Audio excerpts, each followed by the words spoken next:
Podcast. Part of the Locked On Podcast Network. Your team every day.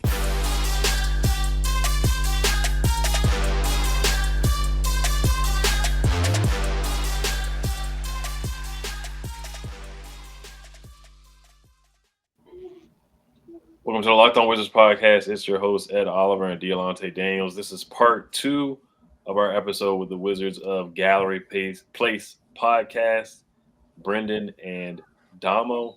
We just want to thank you guys for making Locked On Wizards your first listen every day. We are free and available wherever you get podcasts. So part 2, we just wanted to open up with Bradley Beal. He made some comments in the post-game show on NBC Sports Washington after the Wizards gave up a lead to, I want to say, the Portland Trailblazers or the Rockets, where they let Christian Wood hit 8 threes, which was ridiculous. And Chris Miller asked Bradley Beal, what are your thoughts on this offseason? What is Bradley Beal looking for roster-wise, as like Bradley Beal was the GM of the roster? Bradley Beal answered saying, we need dogs on the wings, we need bigger guards, and we need better shooters. What were your thoughts on Bradley Beal's comments, and how did you take that? Did you take that as kind of a slight jab at his teammates? Do you think he should have answered it differently? I would like to think that it wasn't anything personal with anyone in particular, but I mean, these are all things that we know about and we acknowledge ourselves. And I think he was just trying to come from a stance of just honesty. I think, you know, we did the crossover with Matt, if you remember, Domo, and he asked us the same question. And it's kind of like, you know, you're damned if you do and damned if you don't. Tell the truth in that kind of situation. Some of it came off as kind of tone deaf, especially when he was talking about the defense and stuff like that, because that stuff obviously he can improve on himself, and I would be mentioning myself before I mention any of my teammates in that situation. But it was important to get his opinion and know where he stands with things, since the reason we haven't rebuilt and blowing this all up is to build around him to make him a winner. So I want to know, like, from you, where do you think this team stands? What do you think that we need? I agree with everything that he said, you know, needing bigger guards. You know, I mean, that's stuff that we've all complained about, and Scott Brooks would play 3 of them all at one time. And West, to his credit, for as many faults as he's had this season, he hasn't played 2 of them at the same time, I don't think. I think he's either played Ish or Neto. I don't think they've ever played at the same time. If they have, maybe it's been rare because of foul trouble, but I don't think that they played a single minute together all season. I could be wrong on that. But all in all, I do agree with what he said. It's hard when you're asked that question, because if you just say, well, yeah, we want to get better in all areas, everyone's like, okay, well, you're not being specific. Like, of course, anyone's going to say that. But then when you are specific, it seems like you're singling guys out, right? But I don't think that was necessarily his attempt. But again, my biggest issue was the defense. Like, you came out at the beginning of the season and said that you wanted to be an all-NBA defender, and you still have yet to be average for a guard. So I feel like you need to be a little bit more realistic with your expectations, because all you're doing is setting yourself up for failure and making yourself look like an idiot. Yeah, Dama. Yeah, so I didn't have any issues with it. I felt like, again, like Brendan said, it's like, it's damn if you do, damn if you don't. It was a planned question. You know, he was asked, so he gave his answer. You know, it was to me, it was kind of like, he's basically the assistant GM, right? Like, we all know that. So I want to hear what the assistant GM got to say about the roster, right? And I think he hit all of the points as far as what they need. Big guard play. They were just too miniature at the point of attack, and they need 3-point shooting. Like, they can't, as we said it earlier, like, they cannot be bad at defending the 3, which goes back to having the bigger guards. And then they can't be one of the worst 3-point shooting teams in the league. So you need those 3-and-D wings that address both of those issues. And until they get that, they're going to be a bottom 10 team. So I think he hit all of those points on the money. You know, had would have made me mad is if he had said, "Nah, we got everything we need to win the championship." Then I would have been like, "Oh, nah, we got the wrong guy. He's delusional. He might need to get drug tested or something." If he had said that, then I would have been like, "Oh, he's crazy." But I mean, I feel like he gave a 100% honest answer, and he pretty much hit all the points of what they need this offseason. Yeah, it's kind of like a danged if you do, danged if you don't. And this is not the first time we've seen Wizards players advocate for or kind of look like at that GM role. John Wall asked for athletic bigs at a press conference one time. Remember he was asking possibly for Paul George at one point and trading players that are already on the roster. So these guys are put in tough spots.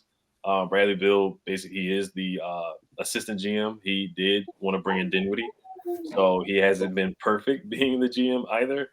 And he probably did sign off on bringing in Russell Westbrook as well. So, he has been GM for about the past 2 or 3 seasons. But, yeah, I mean, what he said was truthful. We do need bigger guards. We do need better shooting. We do need more dogs and more aggressive guys on the wings. Himself included, he has to shoot better as well, shoot the 3 better and defend better. So, did I have a problem with it? It doesn't sound great PR-wise, but he was telling the truth. Yeah, and that's how I feel about it. I mean, because John Wall kind of took some slack too when he talked about Paul George. People were saying, "Oh, it's kind of Otto Porter is a bad look, etc." Anytime a player talks about the potential roster, saying they need big guards, and then you got Ish and Neto on the team, it's kind of like, you're basically throwing shots at him. Even though I'm sure Bradley wasn't. Like you said, it's danged if you do, danged if you don't. That was a good way to put it. So the biggest offseason needs, we already talked about, get some dogs, some big wings. Would you have point guard as your number 1 offseason need right now? For me personally, I'm going to say no, because I already think that, in my opinion, we already have the starting point guard that I would like to see next season with the personnel that we have. If we didn't have one of Kuzma, Beal, Porzingis, I'd be all about go and trade for your Malcolm Brogdon, bring John Wall back, do whatever you feel like you need to do to get someone else who can beat you off the bounce. But with the guys that we have, I feel very confident in Thomas Satoransky playing that sort of just give everyone else the ball, stay out of the way, play defense, play to your size. And I feel like that fills a very solid niche for us. I know Domo's mentioned DeLon Wright several times, and he's sort of that same breed of point guard.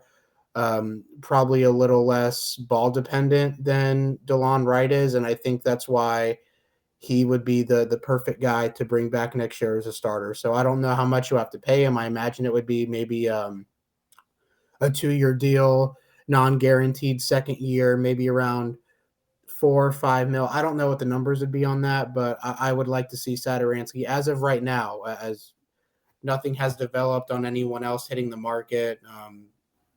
Without knowing anyone's value, I want Satoransky back as the starter next year. Dama, how do you feel?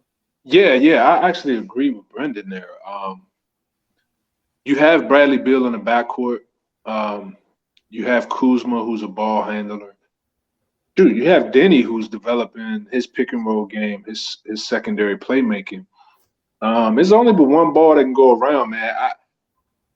I feel like they need shooting there, but more than anything, just kind of like a game manager. Play a little bit of defense, don't mess it up, hold your own at that position. But they don't need a high volume guy or all-star guy in that spot, taking shots from guys and going back to the 2-guard high usage offense.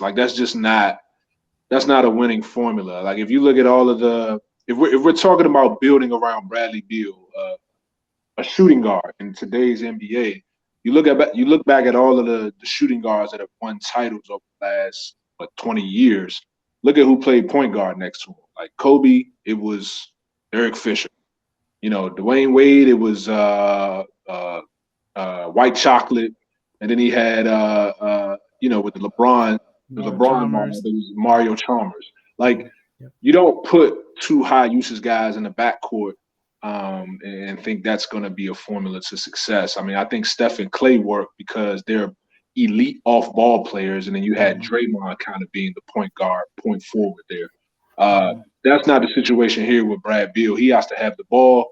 Kuzma has to have the ball, and then you can work some high post stuff with KP. So you just need a game manager at that point guard spot. I think the more pressing need is going to be that 3-and-D spot because I don't think they have a true small forward like a 6'7" plus 6'10", 6'11" plus wingspan that can hit 36, 37% from three and is one of the better wing defenders in the league. Like they don't have that on the roster.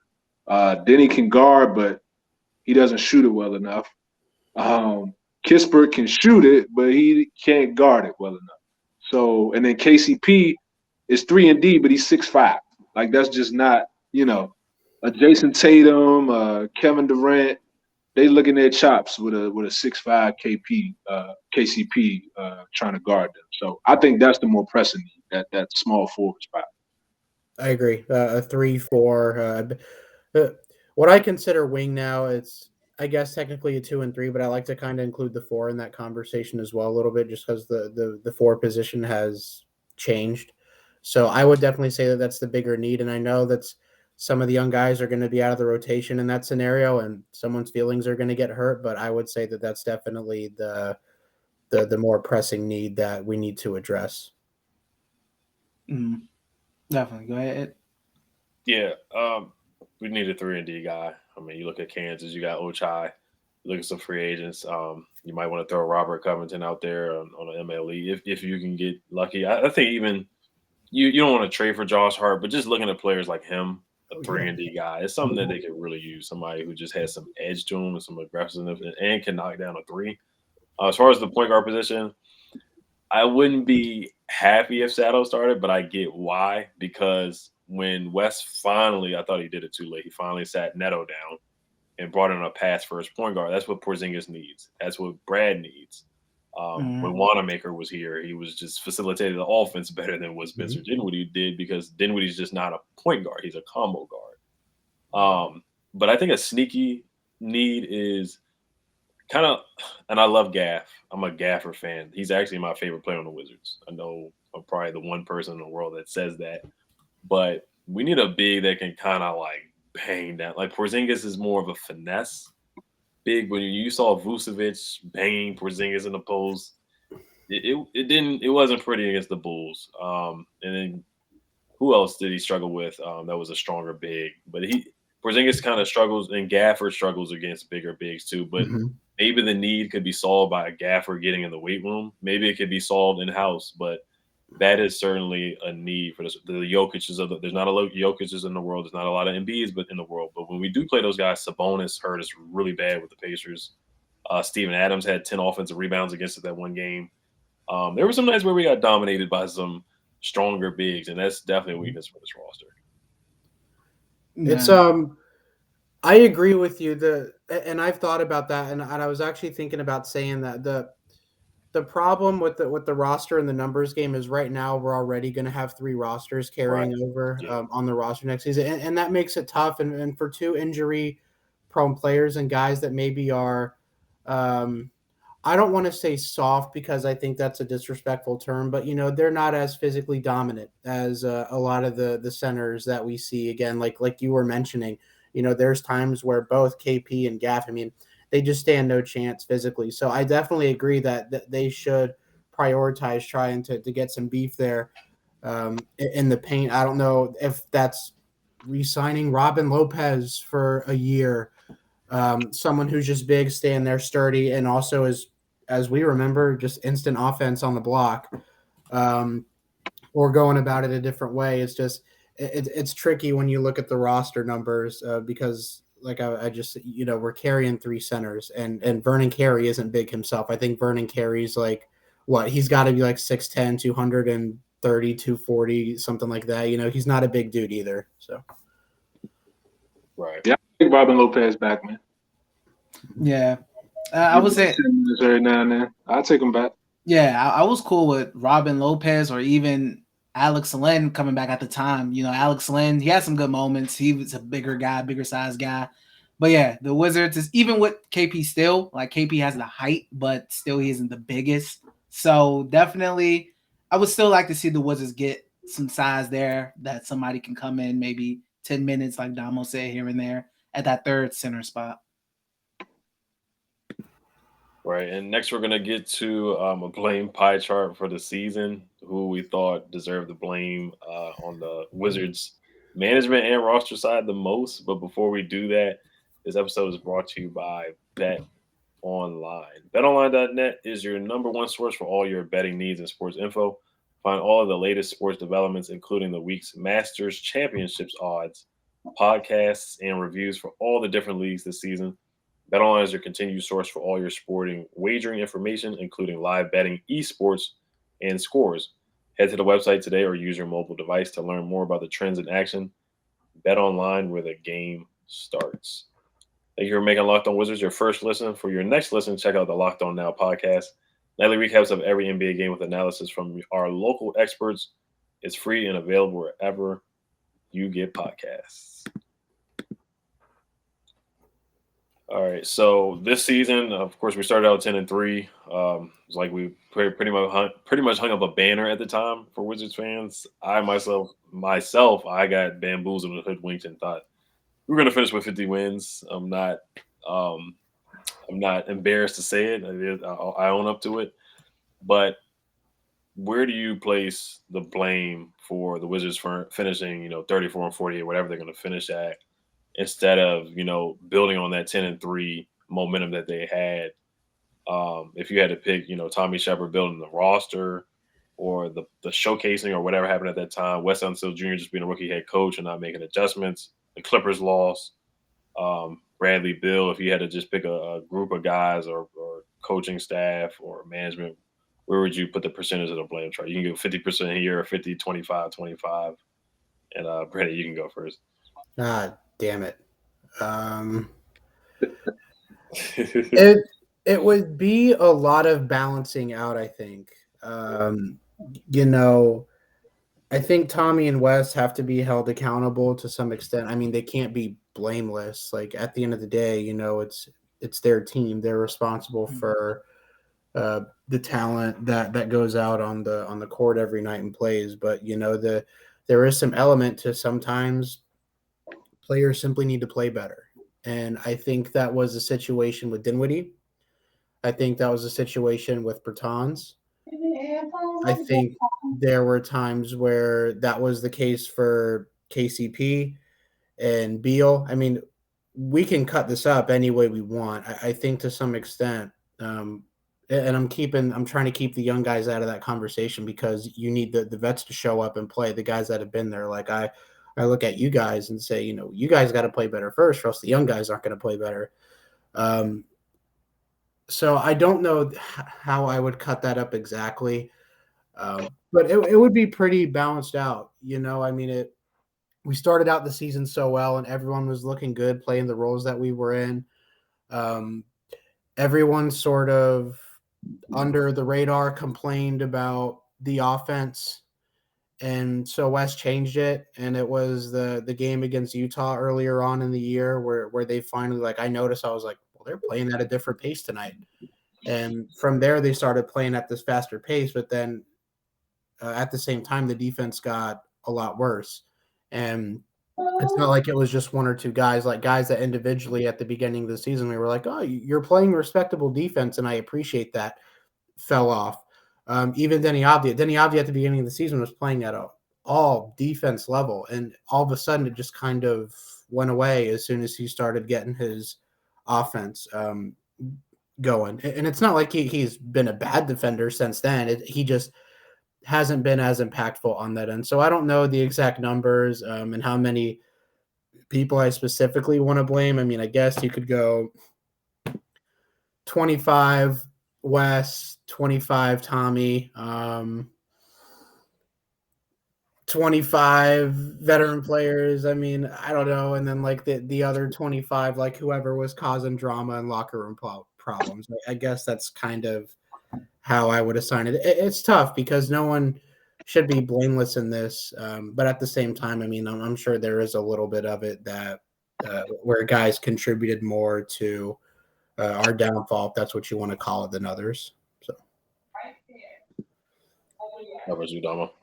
Yeah, so I was just as Brendan was was running down those astute points there, I was putting together my little pie chart right here. Well All right. prepared. So Not.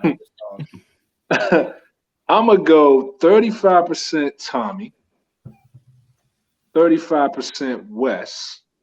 First time head coach. He's had some growing pains.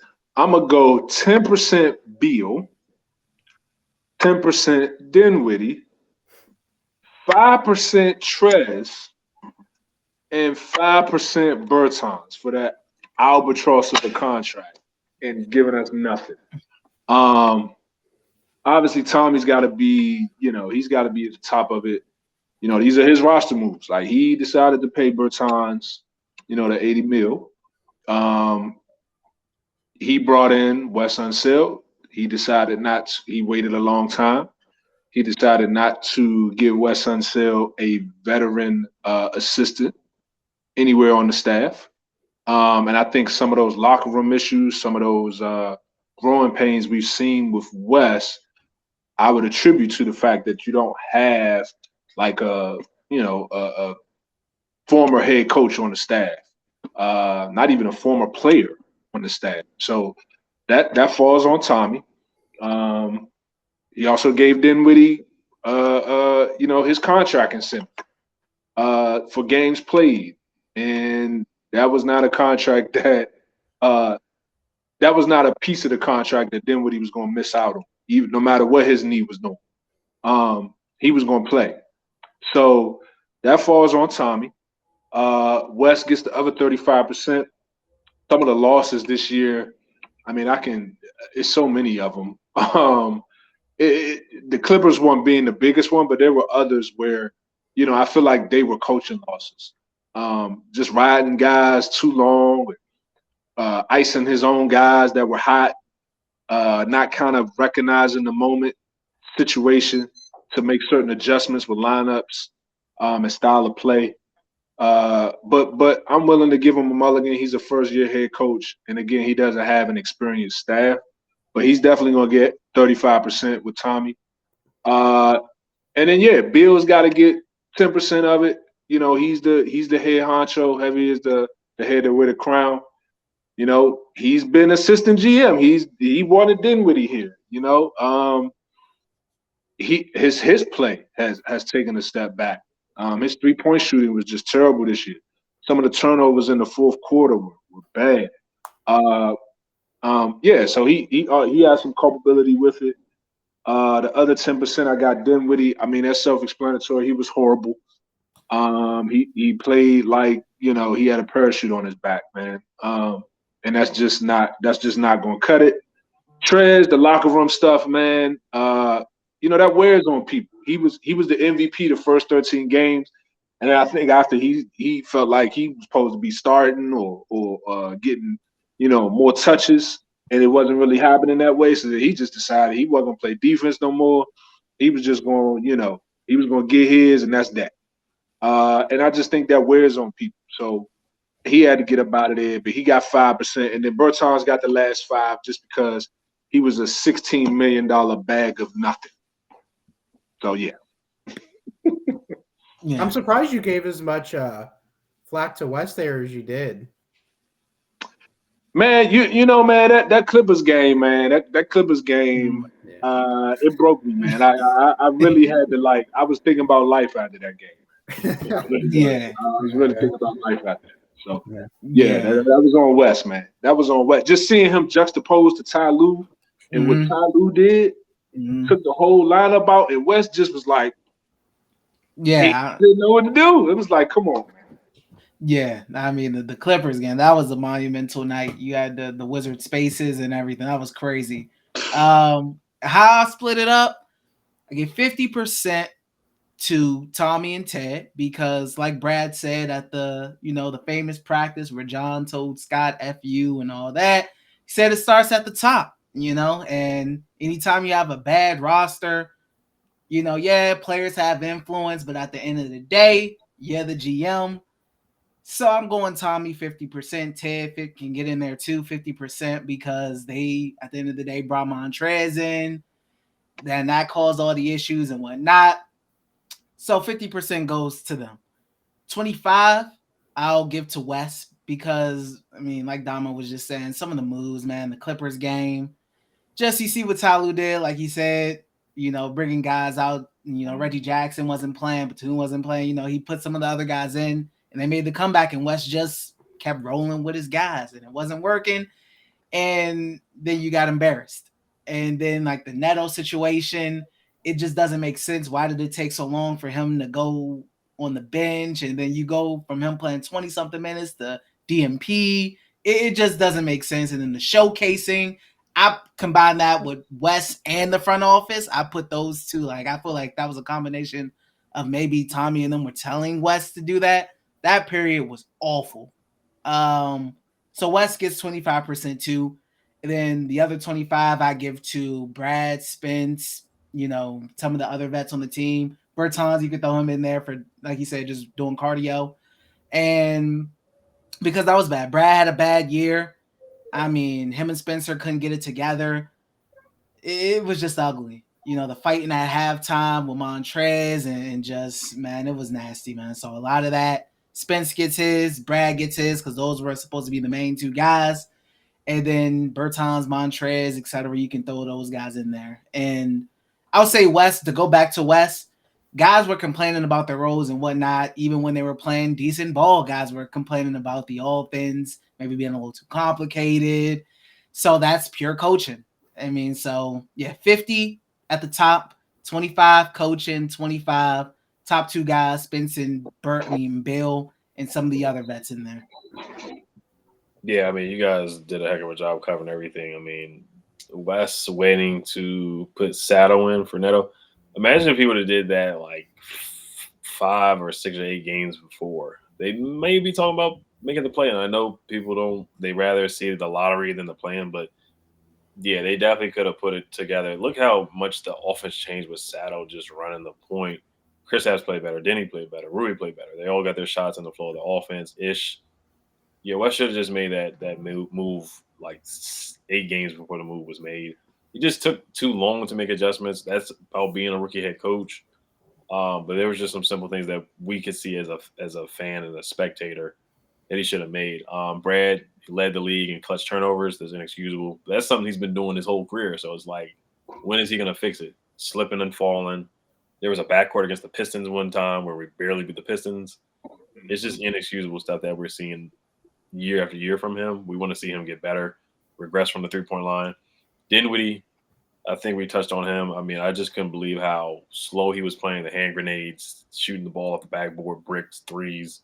And then he goes over and talks down on the organization. It's just ridiculous stuff. So Tommy, for sure, gets some of it. But he cleaned up the mess at the trade deadline, did a great job with Porzingis, which he's really good at doing that. And yeah, we got to throw Bertans in there. We got to throw the vets in there, the fighting, Davies fighting Denny and whatnot. It was just a toxic situation. But yeah, it's just a lot of blame to go around. But we just got one more question for you guys. And before we do get to that, it's just about the point guard situation again and potential of John Wall coming back. But we got a quick word from D. Yes, we do. And before I get to that, I will say I don't give Tommy that much credit. Like, I gave him a B for the trade because, the Ernie special to cleaning up the messes you make. I'm not the biggest guy on that. Like when they signed Nicholson and they had to give up the first for Bogdanovich, which ended up being Jared Allen. And it's just the cleaning up your own fires, man. Just, you get negative points from me. Well, that's what I was going to ask you about, actually. I was going to ask, like, how much credit do you guys give Tommy for cleaning up messes that he himself created? I was going to ask you guys about that. But so, yeah. That's a good question, too.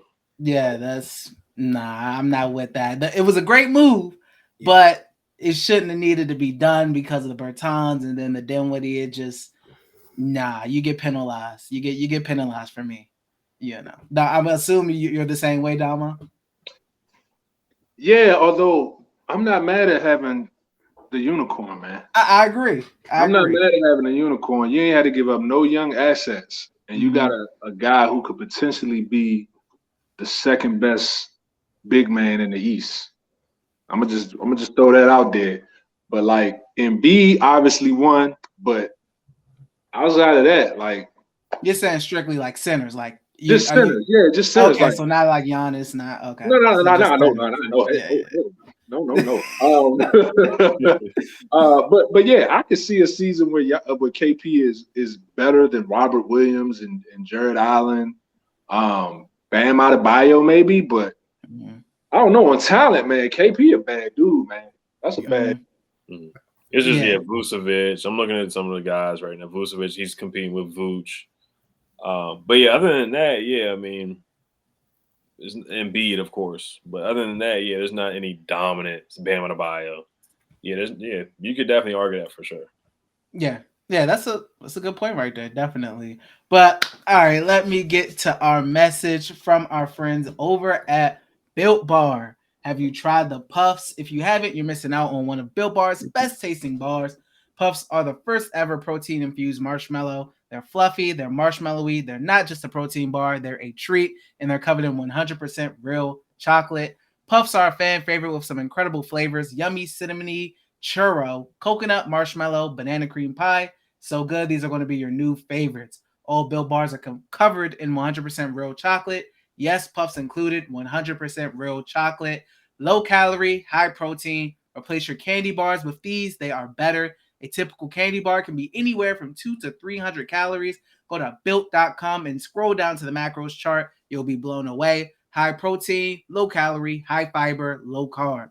Most Built Bars contain 130 calories, 4 grams of sugar, 4 net carbs, and 17 grams of protein. Compare that to a candy bar, which usually has around 240 calories, 30 grams of sugar, and dozens of net carbs. The offer is to go to built.com, use promo code LOCKED15 and get 15% off your order. Use promo code LOCKED15 for 15% off at built.com.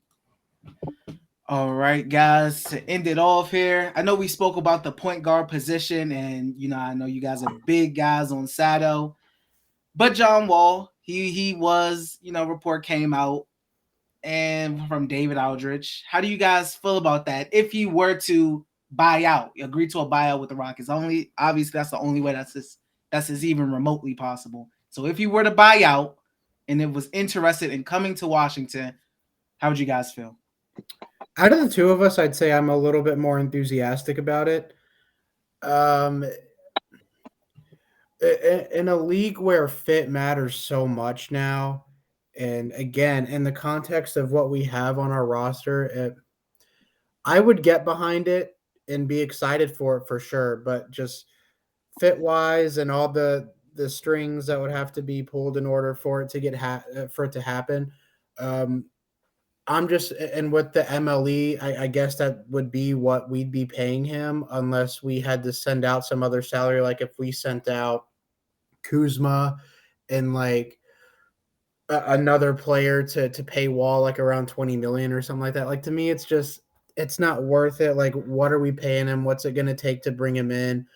I would much rather just keep Satoransky on a lower contract and use the MLE that we have available on a 2 or a 3 or a 3-4, whatever you want to call it, a wing, a forward, whatever, someone who can play some good defense, hit the 3 ball, and be a serious part of a rotation where he can get his shots playing next to guys like Satoransky, Kuzma, who are more than happy to distribute the basketball. So that's kind of where I'm at with it.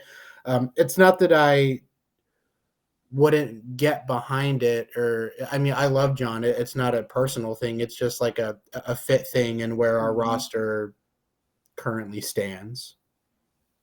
Dama? Yeah, for sure, man. The heart would say, hell yeah, let's do it, man. But the mind is like, nah. I mentioned this on the space we had talked about. We talked about this, but I just don't really see the fit. Like, if it's gonna be adding John Wall at the sacrifice of Kuzma, Beal, KP touches, and I know Wall is a point guard. Like he's gonna get guys easier shots too. But I think his brand of basketball requires him to have the ball. Like he has to be the conductor. So his usage has to be at a certain level for him to be the guy that we know and love. And I just think that's not the ideal fit, especially if his shooting isn't where you need it to be. So yeah, I wouldn't, I would whip out the John Wall jersey. I would dust it off, man, and for sure support it. But logically speaking, I don't think it's the best fit. I think they'd be better off putting resources elsewhere on the wing spot, finding some more shooting. I think I would go that route. After a year where we had like so much locker room problems about guys not getting enough touches, the most dumb thing I feel like you could do as a management team is create a situation where that could happen again. Because then we're talking about you guys clearly can't build a team and we need to start over again. And I have no active interest in doing that. If we can be a second round team with Tommy and Wes at the helm, that's kind of what I'm rooting for at this point. I know that's kind of boring. Like, well, we're not winning a title, so we should blow it up. And I don't entirely believe with that philosophy. But I want it to work with the pieces that we have, and I just want them to put their own stamp on things. Tommy and Ted made their decision when they decided that they wanted to move on from John. I thought it was a crappy way to let him go, especially when you consider now in hindsight where we are. But you know what? The moves were made. And if you have to take away touches from specifically Kuzma again, like if we traded Kuzma for 2 first-round picks and then Rui was our starting 4, John probably makes a little bit more sense in that scenario, and I would get way more behind that because then I would say we need another guy with the ball who can get to the rim, create for others, that sort of thing. But we already have 3 guys who are already going to need the ball. So I would just be a little concerned about bringing in a guy who's probably going to be a little bit more high usage, hasn't played a game in a long time. And Kyle Kuzma, for a long time there, was looking like an all-star himself. So would I want to take the guy who hasn't played in a year plus, or do I want to keep the guy who's 6'10", can do multiple things with the basketball, and is a fringe all-star player and is trending upward? The decision's pretty easy for me, but I think that those two, Wall and Kuzma, I think that's where it gets a little bit clunky. Yeah, Brad on the Draymond Green interview talked about playing with John Wall and how much he loved it. And the Athletic article came out from David Aldridge. So there's a little smoke, but I wouldn't say there's too much fire. But yeah, Brendan, you talked about how they departed, how the things broke up. Brad confirmed that the whole party video of John Wall throwing up gestures or whatever you want to call it, that didn't end well with Tommy, not Tommy, but Ted didn't like that. So that was the report. Bradley Beal confirmed that. But on a basketball standpoint, yes, Wes and Tommy Shepard and John would have to sit down and be like, hey, this is your role. I don't know if they did this with Dinwiddie, but they probably should have pressed it more, giving him his role. And they would just have to tell John, hey, the way that the roster's set up right now, Bradley Beal's the number 1 scorer on the team. John would have to facilitate. And Domo, you said John, the best, when he's at his best, he's dominating the basketball. He has to bring the ball up court. He's getting the boards. He's pushing it. He's doing his John Wall thing. He's doing the 360 layup, getting guys in spots, getting guys wide open threes, alley-oops to Gafford, setting Brad up. That would be John at his best. But for right now, it's kind of like you really need that pass first point guard that's going to get Porzingis set up and Brad set up. I think John's capable of doing that, but he really has to get into that role, and he has to lock in defensively more than what he did the last. I know he had some injuries, so he wasn't playing to the best of his abilities on defense, but he would have to definitely step up defensively for it. So I wouldn't be opposed if it's an MLE, which is $9.5, $10 million. Sure. You look at the point guard pickers out there. I mean, the best point guard available through free agency is going to be Jalen Brunson, and he's going to be picked up. So you probably have to either go the DeLon Wright route, Ricky Rubio type, John Wall, guys around that realm, or trade for a Brogdon where you're going to have to give up a first-round pick. So you kind of rather take a look at John Wall. So that is an option.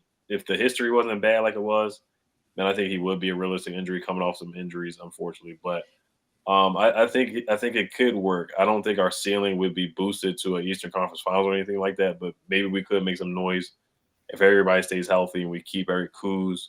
Now, the only thing that I think Denny's development would be pushed back, kind of like when Russ was here, because John would dominate the ball. But it's intriguing. It's something to definitely think about. Yeah. I mean, yeah, like Brendan was saying, just the emergence of Kuzma and how he looks when he had the ball in his hands. You bring John here, he needs the ball, and you kind of don't want him to go back to that LA Lakers role where he was kind of more of a catch and shoot kind of guy, gets a little less involved within the offense. I mean, that makes sense. Just sticking with a guy like Satoransky, a guy who does the little things, moves the offense along, moves the ball along, it doesn't stick. He's not going to, try to sauce anybody up for 10 seconds of the shot clock with an ISO, and that gets other guys involved, and the other guys are happy. KP's happy, Kuz is happy, Brad's happy.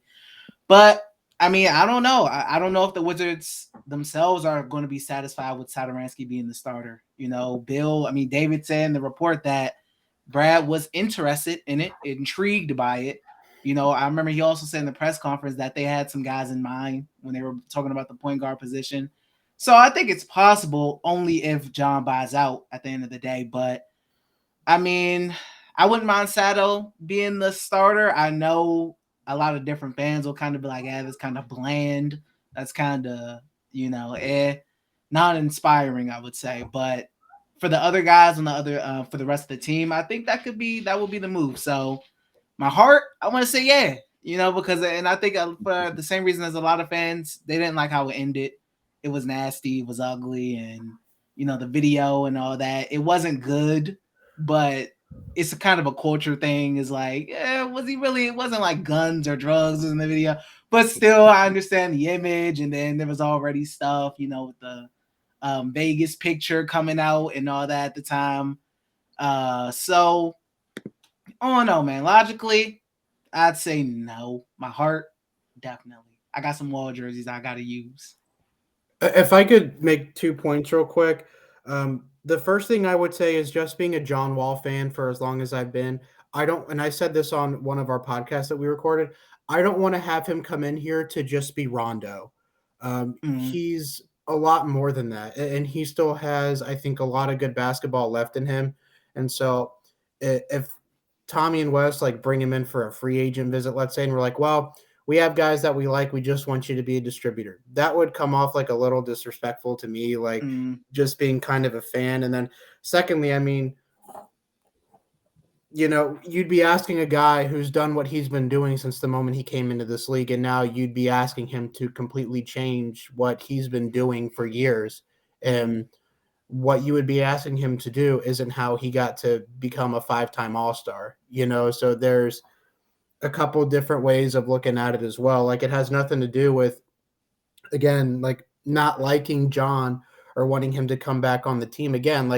If you're telling me tomorrow their plan is to trade Kuzma and then Rui's your 4, cool. I'm all about it then. Let's make it happen. But again, just with what we have, I just want to see the Wizards be maximized with the talent that they already have. And then I also want to see John Wall maximized as a player. And I just don't think that would be here. Yeah, I agree. Domo, you got any final thoughts on that?